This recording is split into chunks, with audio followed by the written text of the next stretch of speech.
Hello दोस्तों, कैसे हो। हमारे यूट्यूब चैनल पे आप लोगों का फिर से स्वागत है। दोस्तों फिर से हम यहाँ पे 30 क्वेश्चंस की एमसीक्यू देखने वाले हैं पेडागोजी से संबंधित। ठीक है दोस्तों, तो 30 क्वेश्चन होने वाले हैं। 30 क्वेश्चनों में कमेंट बॉक्स में लिख के बताना आपकी जो है कितने क्वेश्चन यहाँ पे ठीक होते हैं। खुद का मूल्यांकन खुद करना है आपको। ठीक है दोस्तों, तो चलो स्टार्ट करते हैं पहले क्वेश्चन से, जिसका नाम है भारतीय संविधान के किस अनुच्छेद में 6 से 14 आयु वर्ग के बच्चों के लिए निःशुल्क एवं अनिवार्य शिक्षा का अधिकार जो है वो शामिल किया गया है। तो दोस्तों इजी क्वेश्चन है, वो आपको है करना है। 4 ऑप्शन आपके सामने, अनुच्छेद 26, अनुच्छेद 15, अनुच्छेद 45, अनुच्छेद 21A। ठीक है दोस्तों, तो इसका जो है राइट ऑप्शन क्या होगा, यहाँ पे इसका राइट ऑप्शन होगा अनुच्छेद 21A के अंदर जो है 6 से 14 आयु वर्ग के बच्चों के लिए निःशुल्क अनिवार्य शिक्षा का अधिकार शामिल किया गया 2009 के थ्रू, RTE 2009। ठीक है दोस्तों, तो इसका राइट ऑप्शन हो जाएगा भारतीय संविधान के अनुच्छेद 21A में 6 से 14 आयु वर्ग के बच्चों के लिए निःशुल्क और अनिवार्य शिक्षा का अधिकार शामिल किया गया है। नेक्स्ट क्वेश्चन है, क्रेस्मर ने व्यक्तित्व को निम्न में से किस प्रमुख प्रकार में वर्गीकृत किया है। 4 ऑप्शन आपके सामने हैं, कृशकाय, दुर्बल, सुडोलकाय, गोलकाय, उपरोक्त सभी। तो दोस्तों आपको इसमें से बताना है कि इसका जो है राइट ऑप्शन क्या होगा। 4 ऑप्शन जो है आपके सामने हैं। तो दोस्तों क्रेस्मर ने जो है व्यक्तित्व को मोस्टली कितने रूप में बताया है, तो दोस्तों तीनों रूपों में बताया। सुडोलकाय, दुर्बल, सुडोलकाय और गोलकाय, तीनों रूपों में जो है क्रेस्मर ने जो है वो बताया है। क्रेस्मर ने शरीर रचना की दृष्टि से व्यक्तित्व को 3 भागों में विभक्त किया है, लंबकाय, कृशकाय जिसको बोलते हैं, सुडोलकाय यानी कि पुष्टकाय, गोलकाय या स्थूलकाय। नेक्स्ट क्वेश्चन है TAT। तो दोस्तों TAT जो है परीक्षण होता है एक, तो TAT का मुख्य का उद्देश्य निम्न में से किसका मापन है। तो दोस्तों आपको बताना है जो TAT परीक्षण किया जाता है वो बौद्धिक अक्षमता के लिए, अभिक्षमता के लिए, अभिवृद्धि के लिए या फिर मूल्य के लिए, ये किसके लिए किया जाता है TAT, ये आपको बताना है। TAT जो है वो किसके लिए जो है परीक्षण किया जाता है। तो दोस्तों इसका जो है राइट ऑप्शन हो जाएगा बौद्धिक अक्षमता नहीं होगा, इसका होगा अभिक्षमता के लिए। TAT का उद्देश्य अभिक्षमता का मापन करना होता है। अध्यापन अभिक्षमता परीक्षण का निर्माण सिंह और शर्मा ने किया था। नेक्स्ट क्वेश्चन है, संघनन का सिद्धांत निम्न में से किसकी व्याख्या करता है। अधिगम की, स्मृति की, अभिप्रेरणा की, सृजनात्मकता की। तो दोस्तों 4 ऑप्शन आपके सामने हैं, राइट ऑप्शन आपको बताना है। तो दोस्तों इसका जो राइट ऑप्शन होगा वो क्या होगा, तो राइट ऑप्शन हो जाएगा इसका B। स्मृति की जो है वो संघनन का सिद्धांत स्मृति से संबंधित है, ये आपको ध्यान करना है। यह मस्तिष्क में सूचनाओं का संचयन से संबंधित है। नेक्स्ट क्वेश्चन है, निम्न में से कौन सी शिक्षा मनोविज्ञान की सर्वाधिक व्यक्तिनिष्ठ विधि है। तो दोस्तों शिक्षा मनोविज्ञान की सर्वाधिक जो है व्यक्तिनिष्ठ विधि कौन सी है, अंतर्दर्शन, बहिर्दर्शन, अवलोकन या फिर प्रयोगीकरण। तो दोस्तों सबसे सर्वाधिक व्यक्तिनिष्ठ तो जो विधि है वो है अंतर्दर्शन की विधि। ठीक है दोस्तों, ये जो है विधि काफ़ी इंपॉर्टेंट है। शिक्षा मनोविज्ञान की सर्वाधिक व्यक्तिनिष्ठ विधि अंतर्दर्शन विधि है। इसमें विद्यार्थी या व्यक्ति के जीवन संबंधी इतिहास जानकर निष्कर्ष निकाला जाता है। नेक्स्ट क्वेश्चन है, एल्बर्ट जो बांडुरा है निम्न में से किससे संबंधित है। उन्होंने एक थ्योरी दी थी, किसकी दी थी, सामाजिक अधिगम सिद्धांत की, व्यवहारवादी सिद्धांत, संज्ञानात्मक, मनोलैंगिक। तो ये आपको बताना है कि एल्बर्ट जो बांडुरा है, ये यहाँ पे थोड़ा सा टाइपिंग मिस्टेक हो गई दोस्तों, तो बंडरा नहीं है बांडुरा है, तो ये आपको ध्यान करना है।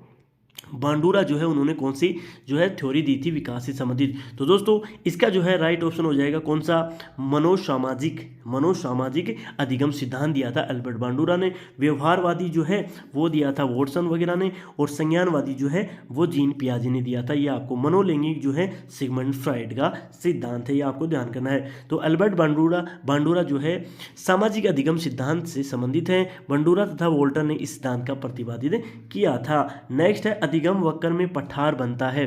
तो दोस्तों जो कर्व होता है वो जो है पठार बनता है, लर्निंग प्लेट्यू जिसको बोला जाता है। तो परिपक्वता के कारण बनता है, अभिप्रेरणा के कारण बनता है, थकान के कारण या फिर अभिरुचि के कारण। तो दोस्तों आपको बताना है कि अधिगम जो वक्र बनता है, कर्व जो बनता है वो किसके कारण बनता है, लर्निंग कर्व इसको बोला जाता है। तो दोस्तों 4 ऑप्शन आपके सामने हैं, इसका जो राइट ऑप्शन हो जाएगा वो हो जाएगा सी, थकान के कारण जो है वो लर्निंग कर्व बनता है, ये आपको ध्यान करना है। नेक्स्ट क्वेश्चन है, दर्पण चित्र परीक्षण किसको मापने हेतु प्रयुक्त होता है? तो 4 ऑप्शन आपके सामने फिर से हैं, अधिगम की गति को मापने के लिए, अधिगम अंतरण को मापने के लिए, सृजनात्मकता को, या फिर अभिरुचि को मापने के लिए प्रयुक्त होने वाले कौन से जो है वो दर्पण चित्र परीक्षण को माना जाता है? तो दोस्तों इसका जो है राइट ऑप्शन हो जाएगा कौन सा बताओ? तो राइट ऑप्शन है दोस्तों इसका बी, अधिगम अंतरण जो है उसको मापने के लिए दर्पण चित्र परीक्षण किया जाता है, ये आपको ध्यान करना है। नेक्स्ट है, क्लाउड पिक्चर टेस्ट निम्न में से किसके मापन में प्रयुक्त होता है? बुद्धि के लिए, पर्सनालिटी के लिए, अभिक्षमता या फिर अभिरुचि के लिए? तो ये आपको बताना है क्लाउड पिक्चर जो है वो किसके लिए जो है वो मापन किया जाता है, टेस्ट किया जाता है। 4 ऑप्शन आपके सामने हैं।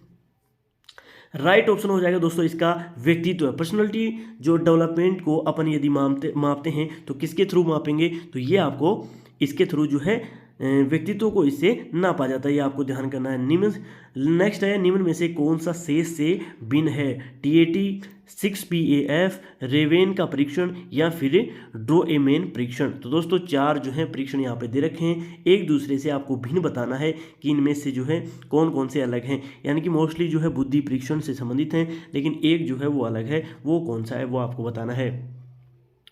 राइट ऑप्शन हो जाएगा दोस्तों इसका सी, रेवेन का परीक्षण, ये बुद्धि परीक्षण नहीं, ये आपको ध्यान करना है। नेक्स्ट है, 7, 8, 9, 10, 11, 12 की माध्यिका है? तो दोस्तों माध्यिका जो है आपके क्वेश्चन कई बार देखने को मिलते हैं, तो ये जो है इसका राइट ऑप्शन हो जाएगा 9.5 जो है वो माध्यिका हो जाएगी, यानी कि सेकंड वाला जो पद है 26 होगा और 26 = 3 ये आपको जो है निकालनी पड़ेगी। ये जो थोड़ा सा मैथ का क्वेश्चन हो गया यहाँ पे।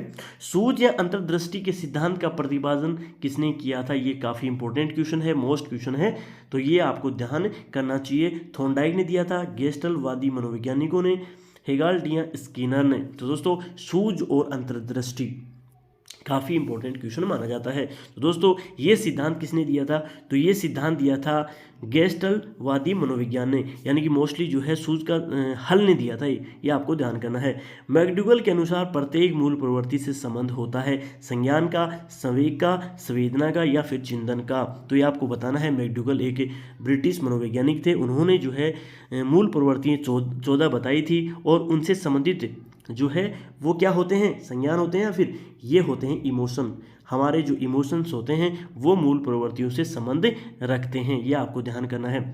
14 मूल प्रवृत्तियां होती हैं और 14 ही जो है वो उन्होंने क्या बताए थे? इमोशंस बताए थे, जो प्रभावित इससे होते हैं। पूर्व अनुभव के आधार पर संवेदना को अर्थ प्रदान करना क्या कहलाता है? ये आपको बताना है कि जो पूर्व अनुभव किए जाते हैं आधार पे संवेदना को अर्थ प्रदान करना क्या कहलाता है? संवेदना कहलाता है, प्रत्यक्ष ज्ञान कहलाता है, मोटिवेशन या अभिप्रेरणा कहलाता है, या फिर कल्पना इमेजिनेशन कौन सा कहलाता है? तो दोस्तों पूर्व अनुभव जो होते हैं वो कहलाता है प्रत्यक्ष ज्ञान। पूर्व ज्ञान अनुभव के आधार पे जो है संवेदना को अर्थ प्रदान करना प्रत्यक्ष ज्ञान कहलाता है, यह आपको ध्यान करना है। नेक्स्ट क्वेश्चन है, 5 वर्ष के मोहन की मानसिक आयु 8 वर्ष है, उसकी बुद्धि लब्धि कितनी होगी? ये आपको जो है वो बताना है। 5 वर्ष के मोहन की मानसिक आयु जो है वो क्या है वो बताना है आपको। तो दोस्तों ये आपको जो है एक सूत्र के थ्रू जो है वो निकालना होता है, मेंटल आयु अकॉर्डिंग टू रियल आयु। तो दोस्तों इसका कुछ फॉर्मूला होता है, वो कमेंट बॉक्स में आपको लिख के बताना है कि कौन सा फॉर्मूला जो है मानसिक बुद्धि निकालने का होता है वो बताना है। तो दोस्तों इसका जो है राइट ऑप्शन क्या हो जाएगा? तो वो होगा बी, 160 जो है उसकी हो जाएगी, यानी कि 100 वास्तविक आयु की आयु जो है 1058 मानी जाती है, ठीक है, यानी कि 10,058 और बुद्धि लब्धि कितनी हो जाएगी? 160 बुद्धि लब्धि मानी जाएगी। कौन सा बुद्धि लब्धि स्तर मंद बुद्धि वाले बच्चों का प्रशिक्षण योग्य बुद्धि लब्धि स्तर कहलाता है? दोस्तों मंद बुद्धि बालकों का जो है कौन सा जो है वो लेवल देखा जाता है यहाँ पे। तो मंद बुद्धि के जो बालक होते हैं वो 70 से 79 या 50 से 69 या फिर 36 से 49 या फिर 35 और उससे निम्न। तो दोस्तों मंद बुद्धि के जो बालक होते हैं वो होते हैं 35 से या 36 से 49 के बीच में मंद बुद्धि के बालक, और ये जो है 35 से कम एकदम बिल्कुल ही, यानी कि उनकी बुद्धि जो है बिल्कुल ही कम आंकी जाती है, यानी कि इसका राइट ऑप्शन हो जाएगा सी, ठीक है। रॉक इंक ब्लोट टेस्ट का प्रयोग निम्न में से किसके मापन हेतु किया जाता है? व्यक्तित्व के लिए, बुद्धि के लिए, अभिरुचि के लिए या अभिक्षमता के लिए? तो दोस्तों रोक इंक ब्लोट जो है वो किया जाता है किसके लिए? व्यक्तित्व के लिए। रोशंक इंक ब्लोट टेस्ट का प्रयोग व्यक्तित्व मापन हेतु किया जाता है। ठीक है दोस्तों, ये आपको ध्यान करना है। इसका जो है किसने बनाया थे? हरमन रोसा ने बनाए थे, आपको ध्यान करना है। नेक्स्ट है, निम्न में से कौन सा विस्मृति का कारण नहीं है? सीखने में कमी, स्मरण करने की इच्छा, मानसिक द्वंद्व या फिर सीखने की दोषपूर्ण विधियां। तो दोस्तों इसका जो है वो आपको बताना है। तो इसका राइट ऑप्शन हो जाएगा बी, स्मरण करने की जो है इच्छा, इसका राइट ऑप्शन हो जाएगा। नेक्स्ट है, वह विज्ञान जो संख्यात्मक पद्धति को एकत्र करने, विभाजित करने, प्रस्तुत करने, तुलना करने और व्याख्या की विधि से संबंधित है, क्या कहलाता है? सांख्यिकी, गणित, ज्यामिति या फिर संभाव्यता? तो ये आपको ध्यान करना है। तो ये है दोस्तों सांख्यिकी, इसको अपन क्या बोलते हैं? सांख्यिकी बोलते हैं। वह विज्ञान जो संख्यात्मक पद्धति को एकत्रित करने, विभाजित करने, प्रस्तुत करने, तुलना करने तो उसको सांख्यिकी कहा जाता है। नेक्स्ट है, पिछले बच्चों के लिए शैक्षिक लब्धि की अवधारणा किसने दी? ये काफ़ी इंपॉर्टेंट क्वेश्चन है। शैक्षिक लब्धि जो है वो किसने दी? तो दोस्तों ये आपको ध्यान करना है। 4 ऑप्शन है, गॉर्डन ने, सोनेल, बर्टन होल, सिरिल बर्ट। तो दोस्तों इसका राइट ऑप्शन हो जाएगा बर्टन सिरिल बर्ट। तो इसने दिया था सिरिल बर्ट ने, आपको ध्यान करना है। नेक्स्ट क्वेश्चन है, निम्न में से कौन सा एक उत्तम परीक्षण की विशेषताओं से भिन्न है? तो विश्वसनीयता, वैधता, वस्तुनिष्ठता या अध्यक्षता? तो 3 तो जो है दोस्तों ये आपको ध्यान करने हैं, इसमें कौन सा नहीं है? तो इसका राइट ऑप्शन हो जाएगा। अब दोस्तों कैसे हो? हमारे यूट्यूब चैनल पे आप लोगों का फिर से स्वागत है। दोस्तों आज हम एक और वीडियो के साथ मिल रहे हैं जिसके अंदर अपन करेंगे MCQ, किससे संबंधित? बाल विकास से संबंधित शिक्षा शास्त्र की महत्वपूर्ण जो प्रश्न उत्तरी होती है वो अपन सोल्व करने वाले हैं। तो दोस्तों चलिए स्टार्ट करते हैं। सबसे पहले पहला क्वेश्चन, किंडरगार्टन विधि का प्रतिपादक किसने किया था? यानी कि किंडरगार्टन विधि है उसका फादर किसको बोला जाता है? तो यह आपको बताना है। 4 ऑप्शन जो है आपके सामने हैं। पहला है कुक, फिर दूसरा है फ्रोवेल, तीसरा है मोंटेसरी और चौथा है डोल्टन। तो राइट ऑप्शन जो है वो आपको करना है। दोस्तों यहाँ पे जो है आप अपना मूल्यांकन भी कर सकते हो। कितने क्वेश्चन है ऑल ओवर जो है आपके कितने क्वेश्चन ठीक हो रहे हैं वो कमेंट बॉक्स में लिख के आपको बताना है। तो दोस्तों पहले क्वेश्चन का राइट आंसर होगा फ्रोवेल। तो फ्रोवेल को फादर ऑफ किंडरगार्टन विधि माना जाता है, यानी कि किंडरगार्टन विधि के प्रतिपादक जो हैं फ्रोवेल महोदय हैं। वहीं पे किंडरगार्टन का अर्थ होता है बच्चों का उद्यान, यहाँ की बच्चों का जो वन होता है उसको माना जाता है। सेकंड क्वेश्चन है कि संकल्पनात्मक परामर्श के जन्मदाता किसको माना जाता है? तो दोस्तों 4 ऑप्शन फिर से आपके सामने हैं, विलियमसन, थॉर्न, रोजर्स या फिर इनमें से कोई नहीं। तो दोस्तों इसका जो राइट ऑप्शन होगा वो होगा थॉर्न, SC थॉर्न जो है वो संकल्पनात्मक परामर्श के जन्मदाता माने जाते हैं। ये आपको ध्यान करना है। तो राइट ऑप्शन बी हो जाएगा। यानी कि इस प्रकार के परामर्श में परामर्शदाता न तो अधिक सक्रिय होता है और न ही अधिक निष्क्रिय। वो एक अपने आप में क्या होता है, कॉन्सेप्चुअल जो है वो एडवाइस दी जाती है और इसमें जो है एक परामर्शदाता जो होता है वो फुल पॉजिटिव देखने को मिलता है। नेक्स्ट क्वेश्चन है, छात्र के अवांछित व्यवहार के संशोधन हेतु सबसे प्रभावी विधि जो है वो कौन सी है? तो 4 ऑप्शन आपके सामने जो हैं, उसे माता पिता को सूचित करना होता है, छात्र को दंडित करना, उसे नज़रअंदाज करना, अवांछित व्यवहार के कारणों का पता लगाना तथा उसको उपचार करना। तो दोस्तों बिल्कुल इसका राइट ऑप्शन हो जाएगा अवांछित व्यवहार के कारणों को पता लगाना, वहीं पे तथा उनके उपचार, जो भी व्यवहार के कारणों का जो समस्या आ रही है उसके प्रॉब्लम्स को सोल्व किया जाए। तो छात्र के अवांछित व्यवहार के संशोधन हेतु सबसे प्रभावी विधि जो है अवांछित व्यवहार के कारणों का पता लगाना और उसका उपचार करना। नेक्स्ट क्वेश्चन है, डिसलेक्सिया किससे संबंधित है? तो दोस्तों आपके पास जो है 4 ऑप्शन है, लिखने से संबंधित है, पढ़ने से संबंधित है या फिर गणितीय कौशल या फिर बोलने से संबंधित है। 4 ऑप्शन जो हैं आपके सामने हैं, इनमें से बताना है आपको कि डिसलेक्सिया जो है वो कौन सी जो है यानी कि डिसऑर्डर माना जाता है। तो दोस्तों डिसलेक्सिया जो होता है वो होता है पढ़ने से संबंधित। तो दोस्तों राइट ऑप्शन हो जाएगा इसका बी। तो डिसलेक्सिया जो होता है लेखन संबंधी जो समस्या होती है वो मोस्टली डिसग्राफिया मानी जाती है। वहीं पे या इसको जो है लेखन संबंधी जो समस्या होती है वो डिस्ग्राफिया या फिर डिस्प्रेक्सिया माना जाता है। वहीं पे पढ़ने संबंधी जो डिसऑर्डर होते हैं वो डिसलेक्सिया। वहीं पे यदि कैलकुलेशन नहीं कर पा रहा है कोई बच्चा तो उसको बोलते हैं डिसकैलकुलिया। वहीं पे मौखिक रूप से सीखने की जो अक्षमता होती है तो उसको बोलते हैं अफेजिया या फिर डिस्फेजिया। ये आपको ध्यान करना है। नेक्स्ट क्वेश्चन है ब्रेल लिपि एवं टेप रिकॉर्डिंग किसके लिए शैक्षिक प्रावधान के रूप में प्रयुक्त किए जा सकते हैं।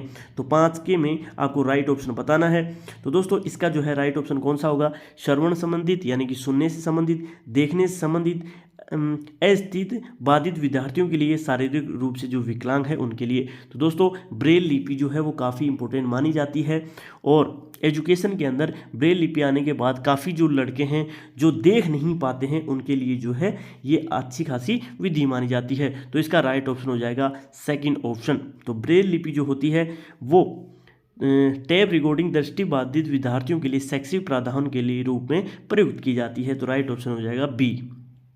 फिर है CWSN का अर्थ क्या है। तो दोस्तों इसका राइट ऑप्शन आपको बताना है, यानी कि CWSN इसका राइट जो है वो क्या है, विशिष्ट आवश्यकता वाले बच्चे, मजबूत आवश्यकता वाले बच्चे, एकांगी आवश्यकता वाले बच्चे या फिर मृदु आवश्यकता वाले बच्चे। तो आपको जो है इसका अर्थ बताना है।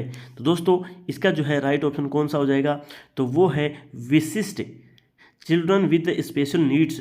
तो दोस्तों इसका राइट ऑप्शन हो जाएगा ऑप्शन नंबर ए, विशिष्ट जो है वो इसका राइट ऑप्शन हो जाएगा। ठीक है दोस्तों, इसकी जो फुल फॉर्म होती है वो होती है चिल्ड्रन विद स्पेशल नीड, अर्थात विशिष्ट आवश्यकता वाले बच्चे। नेक्स्ट क्वेश्चन है निम्न में से कौन सा परामर्श का एक तत्व नहीं है। तो दोस्तों वर्तिक वृद्धि, साक्षात्कार, इंटरव्यू, विश्वास, ट्रस्ट या संप्रेषण यानी कि कम्युनिकेशन। तो आपको जो है परामर्श का एक तत्व नहीं है, परामर्श लिया जाए तो इनमें से किस में से नहीं लिया जाए, तो दोस्तों आपको बताना है। तो इसका जो राइट ऑप्शन हो जाएगा वो वर्तिक वृद्धि जो होती है वो जो है परामर्श का एक तत्व नहीं माना जाता। परामर्श एक तत्व साक्षात्कार, विश्वास और संप्रेषण होता है, किंतु इसमें वर्तिक वृद्धि सम्मिलित नहीं होती। फिर दोस्तों मनोविज्ञानशाला उत्तर प्रदेश में कहाँ स्थित है, ये इंडिया के रेफरेंस में पूछा गया क्वेश्चन है, CTET में भी पूछा गया क्वेश्चन था।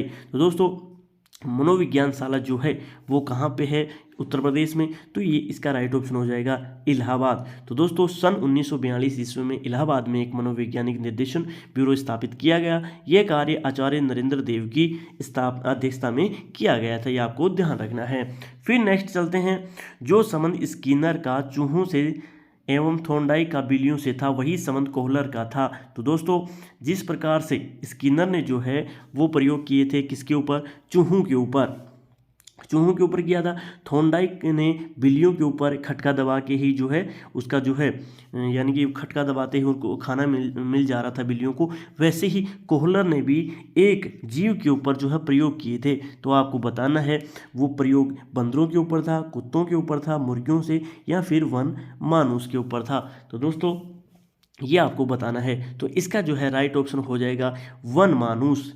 तो दोस्तों कोहलर ने प्रयोग किए थे वन मानुस, जिसका नाम था सुल्तान, कोह सुल्तान था क्या।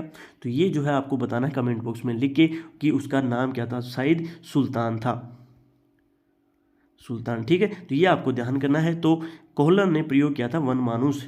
जो संबंध स्किनर का चूहों से, थोंडाई का बिल्लियों से था वही संबंध कोहलर का वनमानुष था। कोहलर के सिद्धांत को अंतर्दृष्टि सूच का सिद्धांत भी कहा जाता है, यह आपको ध्यान करना है। नेक्स्ट है अधिगम का पठार है। तो दोस्तों प्लेट्यू ऑफ लर्निंग, ये आपको बताना है। अधिगम की समाप्ति पे अधिगम में अवरुद्ध वर्धन जो होता है, अधिगम में दोष होता है या फिर अधिगम में अवरोध उत्पन्न होता है। तो आपको 4 ऑप्शन है, इनमें से बताना है कि अधिगम का जो पठार है वो क्या है। तो दोस्तों अधिगम का जो पठार होता है वो होता है अधिगम में अवरुद्ध वर्धन। तो ये इसका राइट ऑप्शन हो जाएगा। यानी कि होता क्या है, तो अधिगम का पठार अधिगम में अवरुद्ध वर्धन का सूचक होता है। अधिगम वक्र का कुछ भाग अत्यंत कम उन्नति को प्रदर्शित करता है, नगण्य उन्नति को प्रदर्शित करने वाले इस प्रकार भाग के अधिगम को क्या कहते हैं, अधिगम पठार कहा जाता है। नेक्स्ट क्वेश्चन है द बिहेवियर ऑफ ऑर्गेनिज्म नामक पुस्तक किसने लिखी थी। तो दोस्तों इसका राइट ऑप्शन जो है आपके सामने है। जो स्किनर महोदय जो हैं उन्होंने एक बुक लिखी थी द बिहेवियर ऑफ ऑर्गेनिज्म, ये आपको ध्यान करना है। नेक्स्ट क्वेश्चन है छात्रों में सही व्यवहार के प्रशिक्षण हेतु सर्वाधिक महत्वपूर्ण क्या है? तो यदि उनका अपन व्यवहार चेंज करें तो उनको ट्रेनिंग दी जाए, तो पुरस्कार के थ्रू, प्रशंसा के थ्रू, या दंड देकर, या सही व्यवहार का प्रस्तुतिकरण करके अपन उनको व्यवहार जो है वो किस प्रकार से डेवलप कर सकते हैं। 4 ऑप्शन आपके सामने हैं, आपको बताना है कि इसका राइट ऑप्शन क्या होगा। तो दोस्तों जहाँ पे एक तो दोस्तों KVS या फिर सीटेट और सेंटर गवर्नमेंट की टीचिंग संबंधी जितनी भी एग्ज़ाम होती है ना, वहाँ पे आपको पॉजिटिव रह के जो है आंसर करना है। तो दोस्तों यानी कि किसी भी चीज़ में यदि आपको एक तो ना नहीं देखना है, जहाँ पे भी क्वेश्चन में यदि आपको कहीं भी नहीं, ठीक है, या मना करता हुआ कोई दिखाई देता है, कोई भी चीज़ दिखाई देती है, उसको क्रॉस मार दो, वो नहीं होगा। और आपको कहीं भी पॉजिटिविटी दिखती है, अवसर प्रदान करना, या फिर कई जो टर्म है वो आपको ध्यान करनी है, यानी कि बच्चों को, यानी कि स्टूडेंट सेंटर जो है ऑप्शन आपको चूज करना है, तो वहाँ पे जो है आपका आंसर ठीक हो जाएगा मोस्टली। ठीक है, तो यहाँ पे जो है आपको पॉजिटिव रह के सही व्यवहार का प्रस्तुतिकरण, यानी कि आपका जो है व्यवहार है उसका प्रस्तुतिकरण कैसा होना चाहिए, सही होना चाहिए। तो छात्रों में सही व्यवहार के प्रशिक्षण हेतु सर्वाधिक महत्वपूर्ण कार्य सही व्यवहार का प्रस्तुतिकरण है। यदि शिक्षक द्वारा विद्यार्थी के समक्ष आदर्श व्यवहार प्रस्तुत किया जाता है तो बालक भी उचित व्यवहार प्रस्तुत करते हैं, ये आपको ध्यान करना है।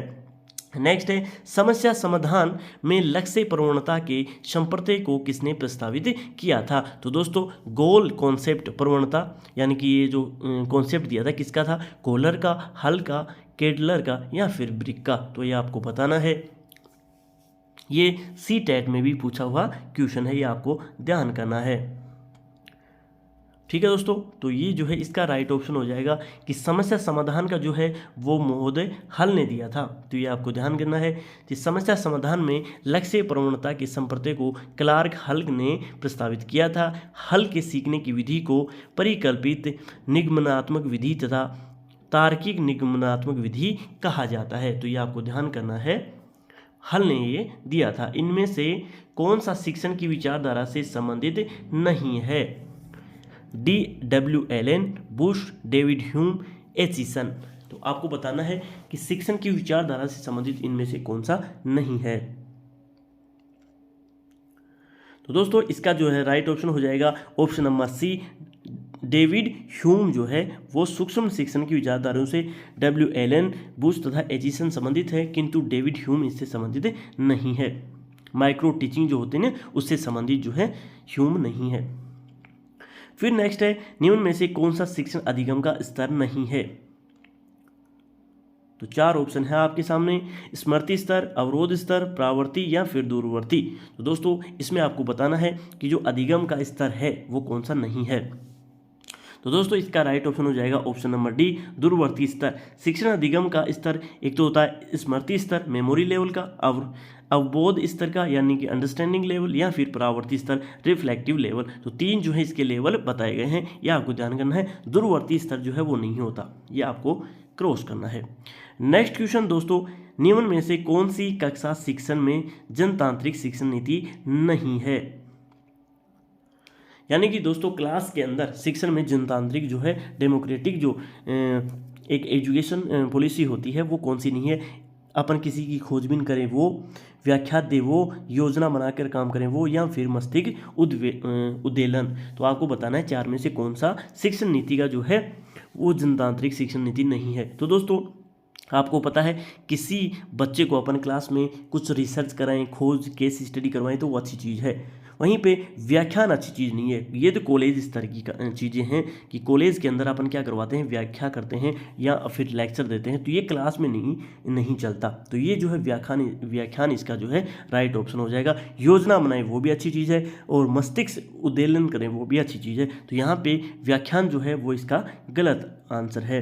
व्याख्यान कक्षा शिक्षण में जनतांत्रिक शिक्षण नीति नहीं है। व्याख्यान किसी अध्यापक अथवा विशिष्ट व्यक्ति द्वारा दिया जाता है जो अपने विचारों को प्रकट करते हैं। अतः विकल्प जो है कौन सा सही हो जाएगा? बी जो है वो सही हो जाएगा। अब देखते हैं दोस्तों 17 का जो क्वेश्चन था वो डिलीट हो गया था, तो यहाँ पे 18 से देखते हैं फिर से कि निम्न में से कौन सा फ्लेंडर की अंतःक्रिया विश्लेषण प्रणाली से संबंधित नहीं है। तो आपको बताना है 4 ऑप्शन आपके सामने, शिक्षक कथन, छात्र कथन, अभिभावक कथन या फिर मौन। तो 4 ऑप्शन है आपके सामने, इनमें से बताना है कि जो फ्लेंडर की अंतरक्रिया विश्लेषण प्रणाली है इससे संबंधित नहीं है, कौन सा नहीं है। तो दोस्तों इसका राइट ऑप्शन हो जाएगा ऑप्शन नंबर सी, अभिभावक कथन जो होते हैं वो फ्लेंडर की अंतरक्रिया विश्लेषण से फ्लेंडर की अंतरक्रिया विश्लेषण प्रणाली में शिक्षक कथन, छात्र कथन तथा मौन शामिल हैं, किंतु अभिभावक कथन शामिल नहीं है। नेक्स्ट क्वेश्चन है, संभाषण में अर्थ की लघुत्तम इकाई क्या माना गया है? ध्वनिग्राम, रूपग्राम, पद, शब्द। तो दोस्तों ये आपको बताना है। तो इसका राइट ऑप्शन जो है वो कौन सा होगा? 4 ऑप्शन आपके सामने हैं। तो संभाषण जो होता है वो किसको बोला जाता है? तो दोस्तों ये बोला जाता है रूपग्राम को, ये आपको ध्यान करना है। तो इसका राइट ऑप्शन हो जाएगा बी, संभाषण में अर्थ की लघुत्तम इकाई जो होती है वो रूपग्राम होती है। हम करके सीखते हैं किसने कहा था? काफ़ी इंपॉर्टेंट क्वेश्चन है, ये आपको बताना है। ये दोस्तों मोस्टली जो है MCQ की जो सीरीज है ये मोस्टली जो है वो PRT के टीचरों के लिए काफ़ी इंपॉर्टेंट रहने वाली है, क्योंकि इसमें जो सिलेक्टेड क्वेश्चंस हैं वो CTET से उठाए गए हैं, यह आपको ध्यान करना है। तो CTET और PRT जो KVS की तैयारी कर रहे हैं उनके लिए काफ़ी इंपॉर्टेंट ये क्लास रहने वाली है। तो हम करके सीखते हैं ये किसने कहा था? तो दोस्तों ये कहा था डॉक्टर मेस ने कहा था। ये आपको ध्यान करना है कि बच्चों को कैसे कैसे सीखना चाहिए? करके सीखना चाहिए। तो इसका राइट ऑप्शन हो जाएगा हम करके सीखते हैं डॉक्टर मेस के अनुसार। निम्न में से कौन सा शिक्षण का स्तर नहीं है? तो दोस्तों आपको बताना है कि शिक्षण जो होता है उसका स्तर कौन सा नहीं है। तो स्मृति है, बोध है, चिंतन है, वर्णन है। तो दोस्तों इनमें से जो है 4 ऑप्शन आपको बताने हैं कि इसमें से ये नहीं है। तो दोस्तों इसका जो है राइट ऑप्शन हो जाएगा वर्णन नहीं है। 3 जो है अपने इससे पहले ही बात कर ली, स्मृति है, बोध और चिंतन है। शिक्षण की अंतरक्रिया अवस्था में मुख्य संक्रिया होती है क्रिया तथा प्रतिक्रिया की, निदान की, प्रत्यक्षीकरण की या फिर उपरोक्त सभी। तो दोस्तों इसका राइट ऑप्शन क्या होगा ये आपको बताना है। तो दोस्तों इसका जो है राइट ऑप्शन क्या होगा? वो है डी, उपरोक्त सभी। तीनों चीज़ें जो होती हैं वो किस में मानी जाती हैं? अंतरक्रिया अवस्था में मानी जाती हैं। क्रिया तथा प्रतिक्रिया भी, निदान की, प्रत्यक्षीकरण की मुख्य संक्रिया होती है। फिर बात करें अपन दोस्तों, एक बालक काली गाय, काला कुत्ता तथा काली वस्तुओं को देख डरने लगता है, इस प्रकार के अनुबंधन में निहित है। क्या निहित है दोस्तों इसमें? तो आपको बताना है एक बालक जो है काली चीज़ों से डरने लग जाता है, तो ये जो है किस प्रकार का अनुबंधन है? अनुक्रिया सामान्यीकरण, अनुक्रिया अनुबंधन, उद्दीपक सामान्यीकरण या फिर उपयुक्त में से कोई नहीं, यह आपको बताना है। तो दोस्तों इसका जो राइट ऑप्शन है वो है ऑप्शन नंबर सी, उद्दीपक। स्टिम्युलस जो है वो सामान्यीकरण यहाँ पे माना जाता है। स्टिम्युलस जो होता है यानी कि किसी चीज़ का उद्दीपक, यानी कि उसको देख के जो है मोटिवेट होता है इंसान।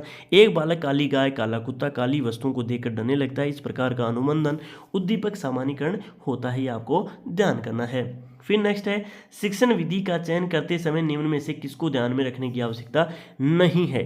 तो शिक्षण विधि का चयन करते समय विद्यार्थियों का मानसिक स्तर करने की जरूरत नहीं है, या फिर व्यक्तिगत भेद, अभिभावक की पृष्ठभूमि या विषय की विशिष्ट प्रकृति।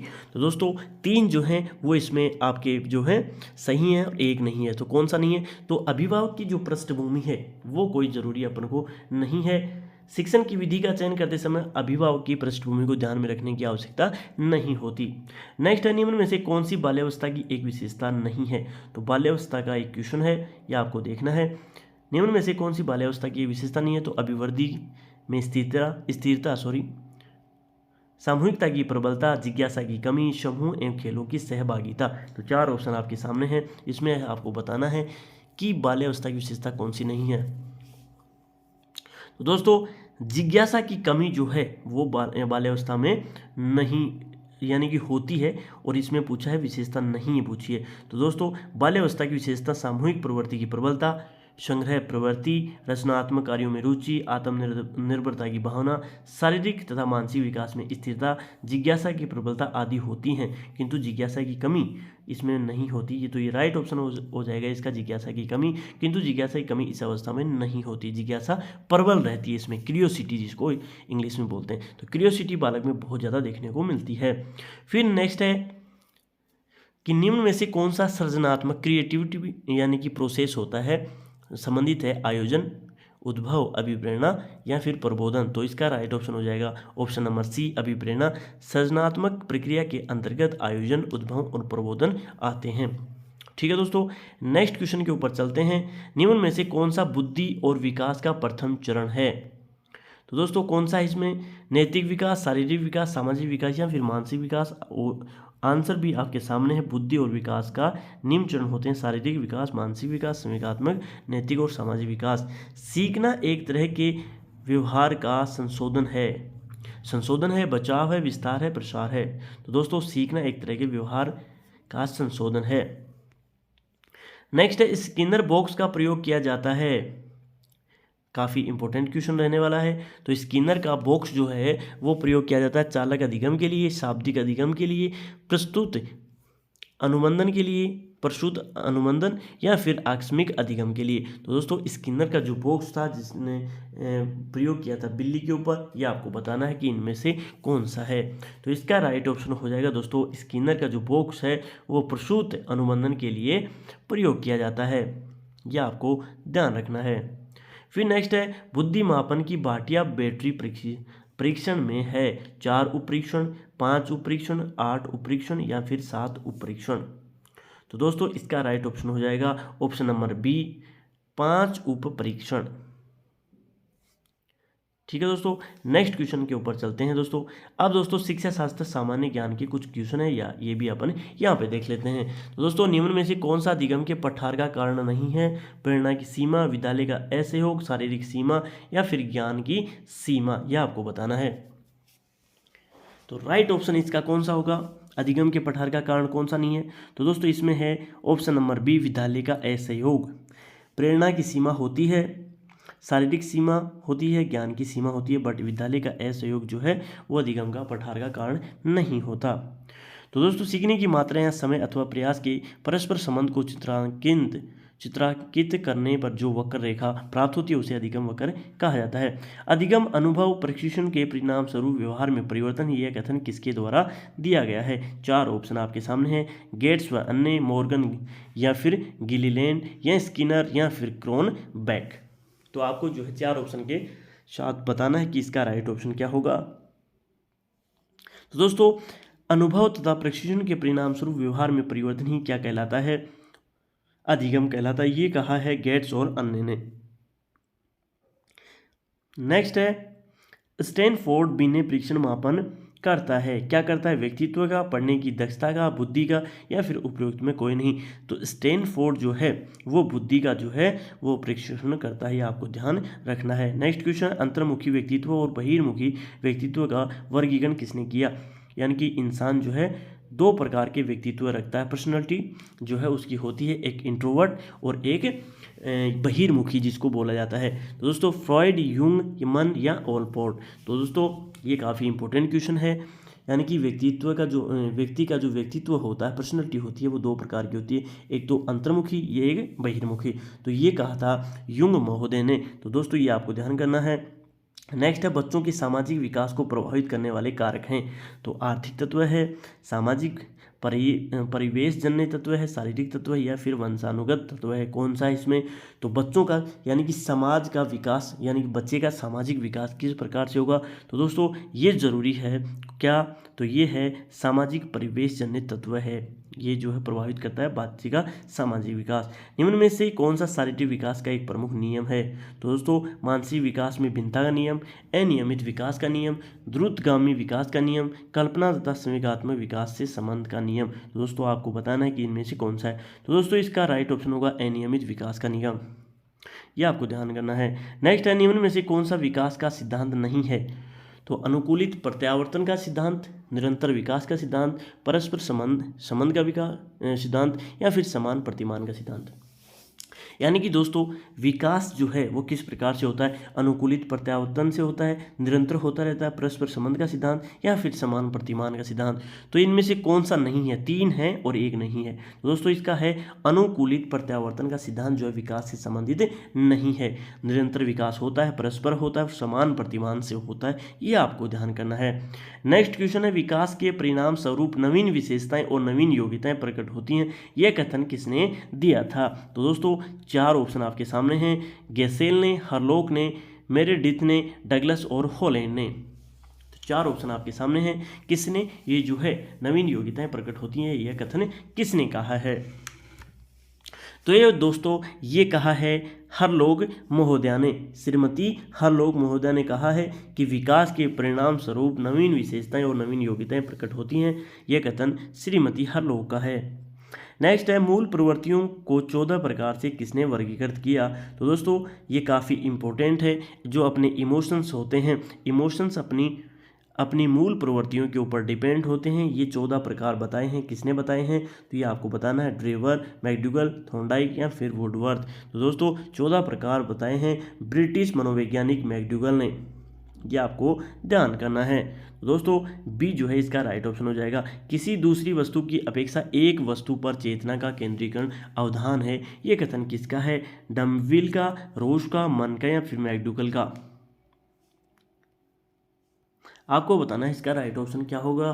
तो दोस्तों किसी दूसरी वस्तु की अपेक्षा एक वस्तु पर चेतना का केंद्रीकरण यानी कि अपने आप में सेंट्रिक रखना, अपने किसको, अपेक्षा को एक जगह ही केंद्रित करना, तो अपने आप में क्या है, तो इसको कहा है दोस्तों डवलिन महोदय ने कहा है कि किसी वस्तु की अपेक्षा एक वस्तु पर चेतना का केंद्रीकरण क्या कहलाता है, अवधान है।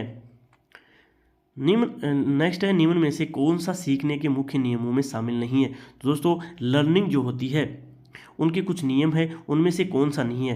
तो दोस्तों थॉर्नडाइक ने नियम दिए थे 3 जो काफ़ी इंपॉर्टेंट है, तत्परता का नियम, अभ्यास का नियम, बहु अनुक्रिया का नियम, प्रभाव का नियम। तो दोस्तों इनमें से जो है मुख्य नियम जो है 3 है, इनमें से एक जो है मुख्य नियम नहीं है, ये आपको बताना है। तो दोस्तों तत्परता का नियम, अभ्यास का नियम, बहु अनुक्रिया का नियम, प्रभाव का नियम। तो दोस्तों एक जो है बहु अनुक्रिया का नियम जो है वो इसमें नहीं है, तो ये हो जाएगा, मुख्य नहीं है तो सही है, लेकिन ये मुख्य नहीं है। मुख्य 3 ही है, तत्परता का नियम, अभ्यास का नियम और प्रभाव का नियम। ये जो है मुख्य नहीं है, ये गौण नियम माना जाता है। नेक्स्ट है 12 वर्ष से 16 वर्ष के बच्चों के लिए हिंदी में डॉक्टर एस जलोटा ने कौन सा प्रशिक्षण प्रतिपादित किया था। तो भारतीय हैं दोस्तों, उन्होंने 12 से 16 वर्ष के जो बच्चे होते हैं उन्होंने हिंदी में परीक्षण किया था। तो वो कौन सा है, अशाब्दिक बुद्धि परीक्षण, साधारण मानसिक योग्यता परीक्षण, आर्मी अल्फा परीक्षण या फिर चित्रांकन परीक्षण। तो 4 ऑप्शन आपके सामने हैं, बताना है। डॉक्टर एस जलोटा जो है उन्होंने कौन सा यहाँ पे परीक्षण किया था। तो इसका जो है राइट जो ऑप्शन है वो है ये जो साधारण मानसिक योग्यता परीक्षण, ये आपको ध्यान करना है। नेक्स्ट है बुद्धि के द्वितारक सिद्धांत का प्रतिपादक किसने किया है। ये क्वेश्चन जो है मैं आपके लिए छोड़ के जा रहा हूँ कि बुद्धि का द्वितारक सिद्धांत जो है किसने दिया है।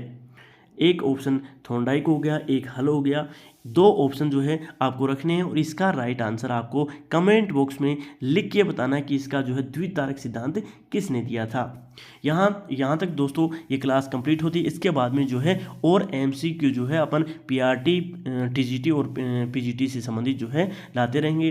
कंटेंट कैसा पसंद आया आपको, हमारे चैनल को आप सब्सक्राइब कर सकते हो। वहीं पे किसी प्रकार का कोई डाउट हो तो कमेंट बॉक्स में लिख के आप हमें बता सकते हो। यहाँ तक आप लोगों का बहुत बहुत धन्यवाद।